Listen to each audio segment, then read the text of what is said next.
भागलपुर जिले के पीरपैंती प्रखंड अंतर्गत प्यालापुर गांव में उस वक्त हड़कंप मच गया जब एक किराना दुकान में अचानक शॉर्ट सर्किट से भीषण आग लग गई। आग इतनी तेजी से फैली कि देखते ही देखते पूरी दुकान और उससे सटा गोदाम इसकी चपेट में आ गया। इस हादसे में लाखों रुपए मूल्य का किराना सामान और अन्य जरूरी सामग्री जलकर पूरी तरह राख हो गई। जानकारी के मुताबिक प्यालापुर निवासी झामू पोद्दार की किराना दुकान में अचानक बिजली के शॉर्ट सर्किट से आग भड़की। आग की तेज लपटों और घने धुओं ने पूरे इलाके में अफरा तफरी का माहौल पैदा कर दिया। स्थानीय ग्रामीण तुरंत मौके पर पहुंचे और आग बुझाने की भरपूर कोशिश की, लेकिन आग की भयावहता के आगे उनके सारे प्रयास नाकाम साबित हुए। बताया जा रहा है कि सूचना देने के बावजूद फायर ब्रिगेड की टीम समय पर मौके पर नहीं पहुंच सकी, जिससे आग और भी विकराल होती चली गई और दुकानदार को भारी नुकसान उठाना पड़ा। घटना की जानकारी मिलते ही पीरपैंती विधायक मुरारी पासवान मौके पर पहुंचे और ग्रामीणों के साथ मिलकर आग पर काबू पाने के प्रयास में जुट गए। कड़ी मशक्कत के बाद स्थानीय लोगों ने आग पर नियंत्रण पाया। काफी देर से पहुंची फायर ब्रिगेड टीम ने हालात का जायजा लिया। विधायक ने पीड़ित परिवार को हर संभव सरकारी सहायता दिलाने का भरोसा दिलाया है। सभी आकर के और इस भीषण अग्निकांड के बाद और आगे बढ़ाने का काम किया। इस तरह से सभी लोग से ग्रामीण लोगों ने सबसे पहले ग्रामीणों ने आसपास के लोगों ने इस आग को बुझाने का भरपूर प्रयास किया। जैसे हमको जानकारी मिली कि आग लग गया है दुकान में, वैसे सारा कामकाज छोड़ करके अपने क्षेत्र में और जहाँ पर सबको छोड़ते हुए अपने जहाँ प्यालापुर पहुँच गए और पहुँच करके सबसे पहले हम जितना बन पड़ रहा था हमसे उतना किया। सब अपनी समझ को जानकारी दे करके वीडियो को जल्दी बोलिए और फिर थाना में भी जा करके गालगांव थाना को भी जानकारी दी और एनटीपीसी को बोले थे आने के लिए और लापरवाही की एनटीपीसी लिखी। बाकी हमारा सरकारी तंत्र यहाँ पर मौजूद रहा और सरकारी तंत्र प्लस सरकारी जो अपने अग्निशमन के कर्मचारी हैं विथ अपने जो समाज के जितने भी और गाछ धोने वाला टैंकर जिनके पास है वह सबसे पहले पहुंचा हुआ था। भागलपुर शहर में भोलानाथ पुल फ्लाईओवर का निर्माण कार्य अब लोगों की परेशानी का बड़ा कारण बनता जा रहा है। पिछले करीब 3 वर्षों से चल रहे इस निर्माण के चलते इलाके के लोगों को रोजाना आवागमन में भारी कठिनाइयों का सामना करना पड़ रहा है। टूटी सड़कों, कीचड़ और अव्यवस्थित निर्माण के बीच अब नाले का गंदा पानी घरों में घुस जाने से हालात और भी गंभीर हो गए हैं। स्थानीय लोगों का कहना है कि जल निकासी की समुचित व्यवस्था नहीं होने के कारण नाले का गंदा पानी सड़कों से होते हुए आसपास के घरों में प्रवेश कर गया, जिससे बदबू और गंदगी फैल गई है। लंबे समय से परेशान लोगों का गुस्सा आखिरकार सड़कों पर दिखाई दिया और उन्होंने निर्माण कार्य के खिलाफ विरोध दर्ज कराया। वहीं स्थिति बिगड़ने की सूचना मिलते ही भागलपुर के नगर विधायक रोहित पांडे मौके पर पहुंचे और आक्रोशित लोगों से बातचीत कर उनकी समस्याएं सुनी। विधायक ने पुल निर्माण कर रही एजेंसी के अधिकारियों को तलब कर वैकल्पिक व्यवस्था करने और समस्या का त्वरित समाधान निकालने का निर्देश दिया। मौके पर विधायक रोहित पांडे ने कहा कि भोलानाथ फ्लाईओवर के पूरा हो जाने से भागलपुर के दक्षिणी क्षेत्र के लोगों को ट्रैफिक से बड़ी राहत मिलेगी।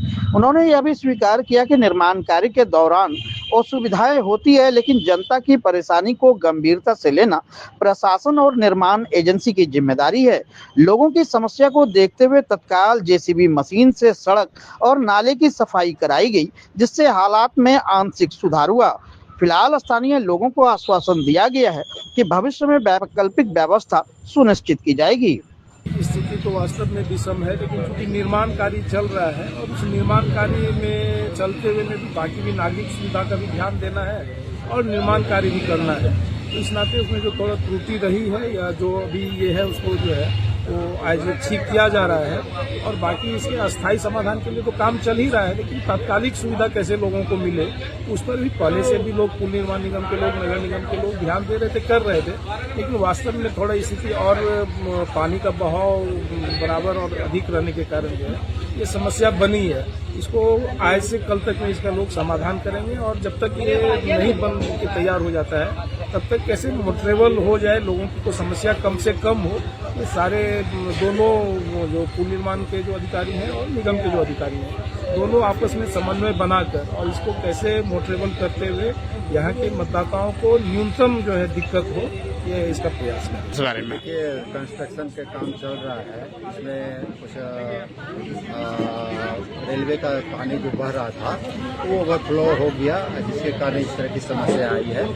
इसको हम लोग आज रेलवे से समन्वय स्थापित करते हुए, नगर निगम से समन्वय स्थापित करते हुए कल से ही इसमें साफ सफाई का काम द्रुत गति से किया जा रहा है। कल जो स्थिति दिख रहा था आपको, वो स्थिति आज लगभग समाप्ति की ओर है और कल ये पूरा क्लीन दिखेगा। भागलपुर सहित पूरे देश में आज बैंक कर्मियों ने अपनी लंबित मांगों को लेकर एक दिवसीय देशव्यापी हड़ताल की। यह हड़ताल United forum of bank union के आह्वान पर की गई, जिसमें देश के 9 प्रमुख बैंक संगठनों ने हिस्सा लिया। हड़ताल का मुख्य उद्देश्य बैंकों में सप्ताह में 5 दिन कार्य प्रणाली लागू करने की मांग है।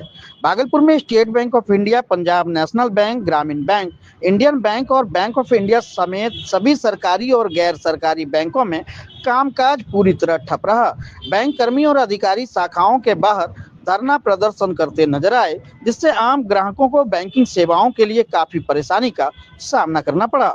इस महाधरना को सफल बनाने में महिला कॉमरेड रितु सिंह, ऋचा ठाकुर, शालिनी कुमारी के साथ साथ जयशेखर, अजीत कुमार, राम अवतार यादव, अंकित सिंह, माधव मोहन, पंकज कुमार और राकेश कुमार सहित कई बैंक कर्मचारियों ने सक्रिय भूमिका निभाई। प्रदर्शन के दौरान बैंक कर्मियों ने सरकार और केंद्रीय वित्त मंत्री के खिलाफ जमकर नारेबाजी की।